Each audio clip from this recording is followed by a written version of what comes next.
ஒரு யோகியின் சுயசரித்திர அத்தியாயம் 38 தான் நம்ம பார்க்க போகிறோம். இன்னைக்கு லூதர் பர்பாங் ரோஜாக்களின் மத்தியில் ஒரு மகான பற்றி தான். தாவர இனவர்த்தி மேம்பாட்டின் ரகசியம் விஞ்ஞானம் அறிவை தவிர அன்புதா. கலிஃபோர்னியாவில் உள்ள சாண்டே ரோசா என்னும் இடத்தில் உள்ள லூதர் பர்பாங்கின் தோட்டத்தில் அவருடன் நான் உலவிக் கொண்டிருக்கையில் அவர் அறிவு செறிந்த இந்த சொற்களை சொன்னார். நாங்கள் உண்பதுக்குரிய கள்ளி செடியின் பாத்தி ஒன்றின் அருகில் நின்றோம். நான் முட்களற்ற கள்ளி செடிகளை வளர்ப்பதில் பரிசோதனைகள் செய்து கொண்டிருக்கையில் அவர் தொடர்ந்தார்.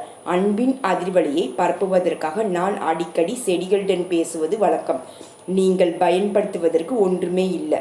உங்கள் தற்காப்பு முட்கள் உங்களுக்கு தேவையில்லை.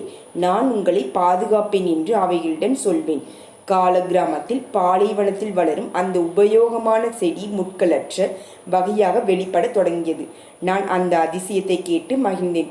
அன்புள்ள லூதரே, மவுண்ட் வாஷிங்டனில் உள்ள என் தோட்டத்தில் நடுவதற்கு சில கள்ளி இலைகளை தயவு செய்து தாருங்கள். பக்கத்தில் நின்றிருந்த ஒரு வேலையால் சில இலைகளை பறிக்க தொடங்கினான். பர்பாங் அவனை தடுத்தார். சுவாமிக்காக அவைகளை நானே பறிக்கிறேன். அவர் எனக்கு கொடுத்த 3 இலைகளை பின்னர் நான் நட்டு அவைகள் மிக பெரிய தோட்டமாக வளர்வதைக் கண்டு ஆனந்தமடைந்தேன். அந்த சிறந்த தோட்டக்கலை நிபுணர் இப்பொழுது அவர் பெயரிலேயே பிரசித்தி அடைந்துள்ள பெரிய உருளைக்கிழங்கை உருவாக்கியதுதான் அவருடைய முதல் குறிப்பிட்ட வெற்றியாகும் என்று என்னிடம் சொன்னார். ஒரு மேதைக்கே உரிதான அயராத உழைப்புடன் அவர் மேலும் நூற்றுக்கணக்கான ஒட்டுமுறை தாவரங்களை அபிவிருத்தி செய்து உலகிற்கு அளித்த வண்ணம் இருந்தார்.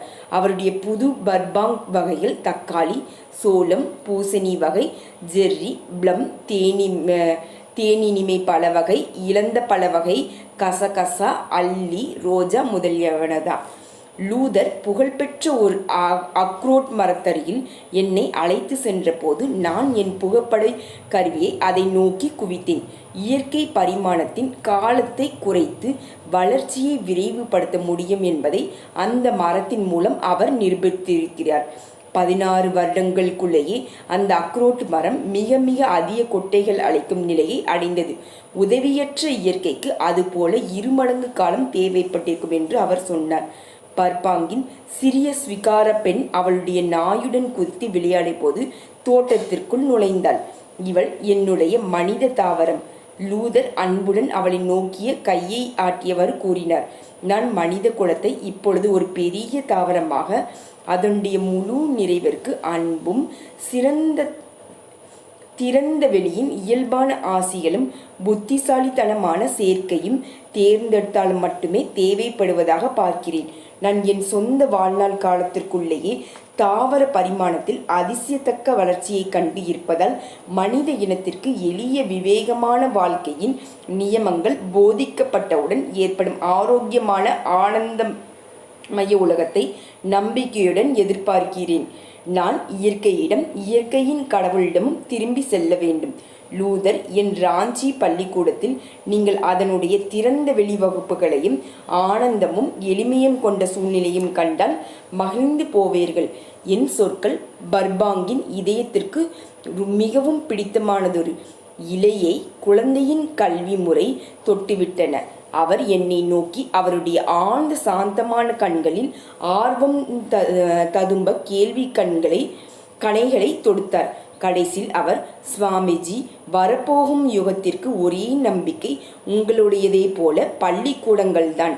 இயற்கையில் இருந்து துண்டிக்கப்பட்டு மனிதனின் தனித்தன்மையை அடக்கி திணற செய்யும் நம் காலத்திய கல்வி முறைகளை நான் எதிர்க்கிறேன்.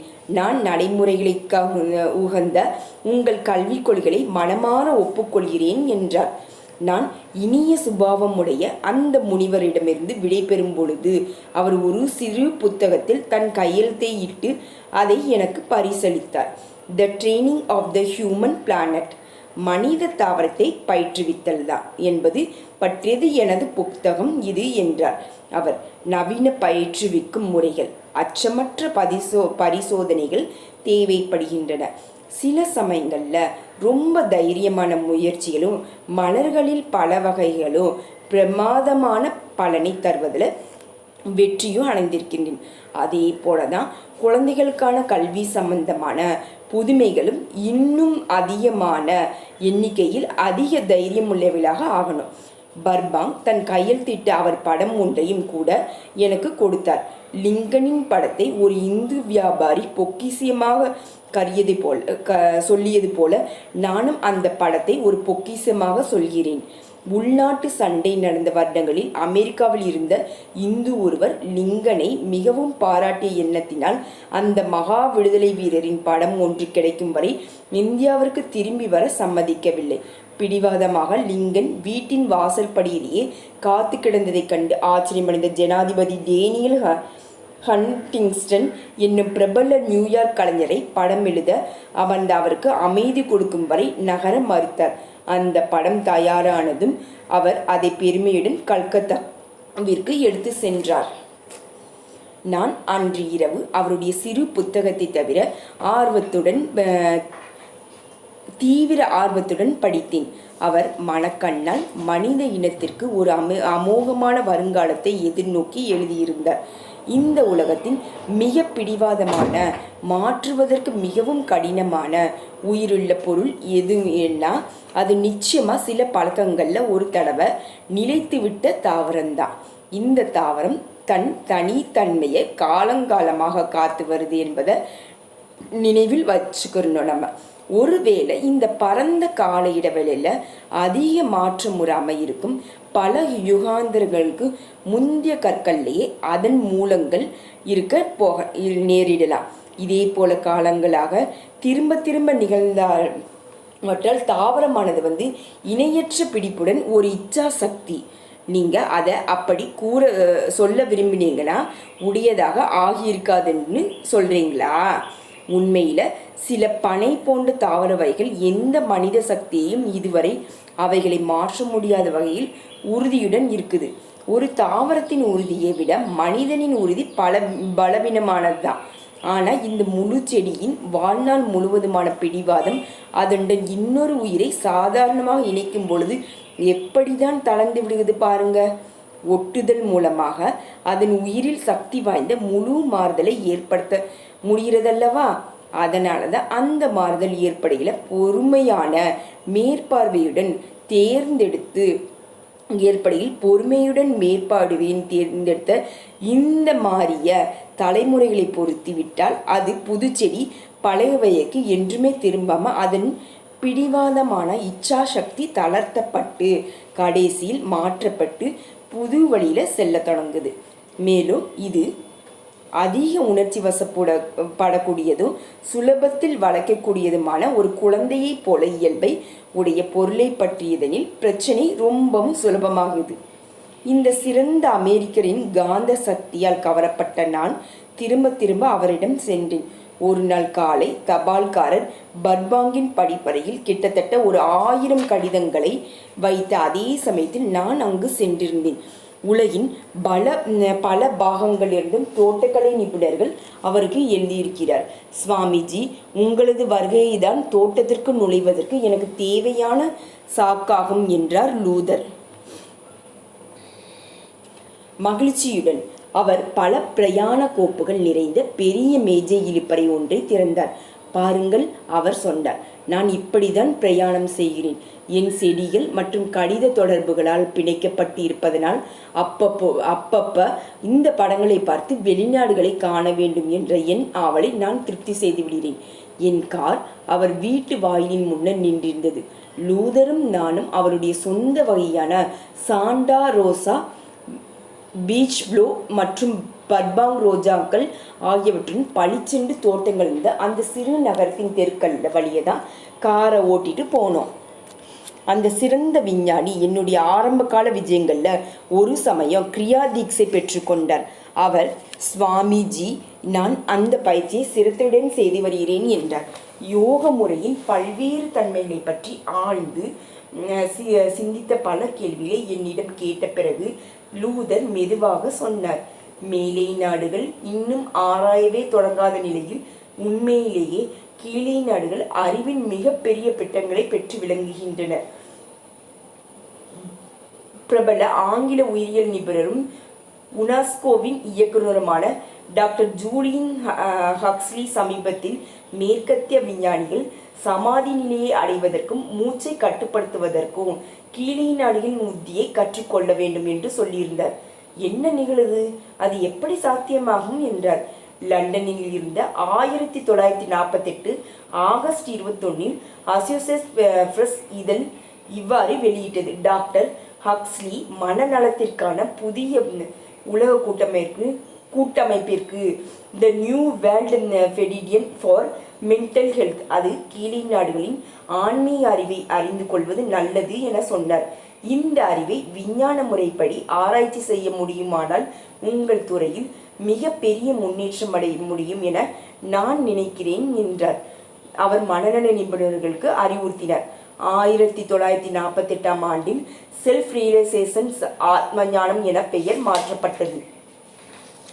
இயற்கையுடன் இருந்த நெருங்கிய தொடர்பானது அவள் மிக அக்கறையுடன் பாதுகாத்து வந்திருக்கும் பல ரகசியங்களை பர்பாங்கிற்கு திறந்து காட்டியதால் அவரிடம் எல்லையற்ற ஆன்மீக பயபக்தியை உண்டாக்கி இருந்தது. சில சமயங்களில் நான் எல்லையற்ற சக்திக்கு மிக அருகில் இருப்பதாக உணர்கிறேன் என்று கொஞ்சம் சங்கோசத்துடன் என்னிடம் சொன்னார். அவருடைய உணர்ச்சி பூர்வமான அழகாக செதுக்கப்பட்ட முகம் அவரது நினைவுகளினால ஒளி பெற்றது. அந்த சமயங்கள்ல என்னை சுற்றியுள்ள மனிதர்களின் வியாதியையும் பல நோயுற்ற தாவரங்களையும் என்னால் குணப்படுத்த முடிகிறது. ஒரு விசுவாசமான கிறிஸ்தவரான தன் தாயாரை பற்றி அவர் என்னிடம் சொன்னார். அவளது மரணத்துக்கு பிறகு நான் அவள் தோற்றங்களை காணும் பேறு பெற்றிருக்கிறேன். அவள் என்னிடம் பேசியிருக்கிறார் என்றார் லூதர். நாங்கள் விருப்பமற்ற அவர் வீட்டையும் அங்கு காத்திருக்கும் 1000 கடிதங்களையும் நோக்கி திரும்பி சென்றோம்.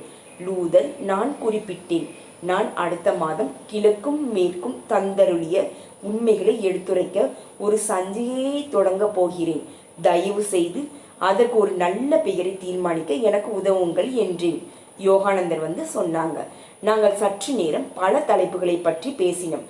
கடைசியில் ஈஸ்ட் வெஸ்ட் என்ற பெயரை ஒப்புக்கொண்டோம். பிறகு நாங்கள் அவருடைய படிப்பறையில் மீண்டும் நுழைந்த பொழுது பர்பாங் என்னிடம் அவர் எழுதிய விஞ்ஞானமும் நாகரிகமும் என்ற கட்டுரையை கொடுத்தார். இது ஈஸ்ட் வெஸ்ட் சஞ்சிகையில் முதல் பதிப்பில் வெளிவரும் என்றேன் நான் நன்றியுடன். எங்கள் நட்பு ஆழ்ந்து வளர்ந்த பொழுது நான் பர்பாங்கை என்னுடைய அமெரிக்க மகான் என்று அழைக்கலானேன். யாரிடத்தில் வஞ்சனை எதுவுமோ இல்லையோ அந்த மனிதனை பாருங்கள் என்று நான் விவரித்தேன். அவர் இதயம் ஆழங்கடா முடியாதபடி அடக்கம், பொறுமை, தியாகம் ஆகியவற்றின் வெகு காலமாக அறிமுகமாகி இருந்தது. ரோஜாக்களின் மத்தியில் அவரது சிறு இல்லம் நெறிவழுவாத எளிமை கொண்டால் இருந்தது. அவர் ஆடம்பரத்தின் தகுதி இன்மையையும் குறைந்த உடைமைகளில் உள்ள மகிழ்ச்சியையும் நன்கு உணர்ந்தவர். அவர்தான் விஞ்ஞானத்தில் பெற்ற புகழை அடக்கத்துடன் ஏற்று கொண்டதை காணும் பொழுது பழுக்கும் கனிகளின் பாரதினால் கீழே வளையும் மரங்கள் எனக்கு திரும்ப திரும்ப ஞாபகத்திற்கு வரும். கனியற்ற மலட்டு மரம்தான் வீண் பெருமையில் தன் தலையை உயர நிமித்தும். 1926 என் அன்பான நண்பர் காலமான பொழுது நான் நியூயார்க்கில் இருந்தேன். நான் கண்ணீருடன், அவரை இன்னும் ஒரு தடவை காண வேண்டி நான் இங்கிருந்து சாண்டா ரோசாவிற்கு மகிழ்ச்சியுடன் வழிநடக கால்நடையாகவோ செல்வேனே என்று எண்ணினேன். தரிசிகளிடமிருந்து காண வருபவரிடமிருந்து நான் விலகி கதவை தாளிட்டு கொண்டு அடுத்த 24 மணி நேரத்தை நான் தனிமையில் கழித்தேன். அடுத்த நாள் நான் லூதரின் பெரிய படத்தின் முன்னால் வேத முறையிலான ஞாபகார்த்த சடங்குகளை செய்தேன். இந்து சடங்கு முறைகளுக்கேற்ற ஆடைகள் அணிந்த எனது அமெரிக்க மாணவர்கள் குழு ஒன்று மலர்கள், நீர், அக்னி, சரீர பஞ்சபூதங்கள் மற்றும் அவை முடிவற்ற மூலத்திற்கு திரும்புதலின் அடையாளங்கள் முதலியவற்றான அர்ப்பணத்தை செலுத்தும் போது புராதன மந்திரங்களை ஓதியது. பர்பாங்கின் உடல் சாண்டே ரோசாவில் அவர் பல வருடங்களுக்கு முன் நட்ட ஒரு லெபனான் தேவதாரு மரத்தடியின் கீழ் புதைக்கப்பட்டிருந்தாலும் எனக்கு என்னவோ அவரது ஆன்மா வழியோரத்தில் மலரும் ஒவ்வொரு விரிந்த மலரிலும் கோவில் கொண்டு இருப்பதாக தான் தோன்றுது. இயற்கை அன்னையின் விசாலமான ஆன்மாவில் தன்னை கொஞ்ச காலத்திற்கு உள்ளடக்கி அவளது இளங்காலைகளில் நடைபயின்றி அவளுடைய காற்றில் ரகசியம் பேசுவது லூதர் இல்லையா என்ன? இப்பொழுது அவருடைய பெயர் சாதாரணமான பேச்சில் ஒரு மரபு முறையாகவே ஆகிவிட்டது.